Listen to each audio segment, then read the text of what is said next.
Njengoba intshe ligaya ngomunye umhlathi ezweni nje nasemacikweni kunjalo. Sekunombhalo womculo osebhale ingoma ngalesimo esikhona sokubhidlanga kwegciwane icorona.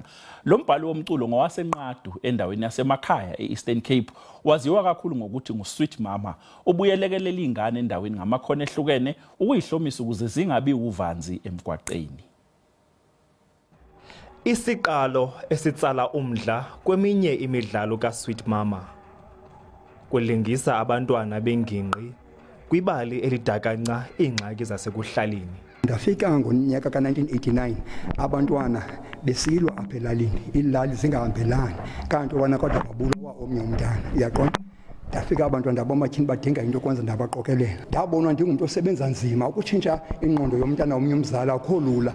Kwathiwa ke ngoku ngabazali lo muntu usebenza nzima oku kumama osweet kwaze wavele igama elithi Sweet Mama. Kwafika icorona waqamba ingoma uSweet Mama efundisa ngalobhubhane. Imfundiso nomzila weleqalanqa iyabonakala. Nabantwana bebekhona phaya. Banabafazi babo banemoto bayaphangela banemizi bakhile ngenxa isandla saka Sweet Mama uMagwanqwana. Kuba ke bayingumuntu owayesoyikeka kwicala lengqeqesho because wayengacingi xa kufuneke eqeqeshile kubonisele right. Wayengathandisi kuwe. Izinto ezininzi siyaphasakala kuzo ezifana nento abantwana bahamba esitratweni, into ezimbi siyaphasakala kuba sigcine utata Sweet Mama. Uthi ngoku unomnqweno wokushicilela ingoma zakhe ashiye imfundiso zakhe zimanyelwe zizizukulwana ngezizukulwana.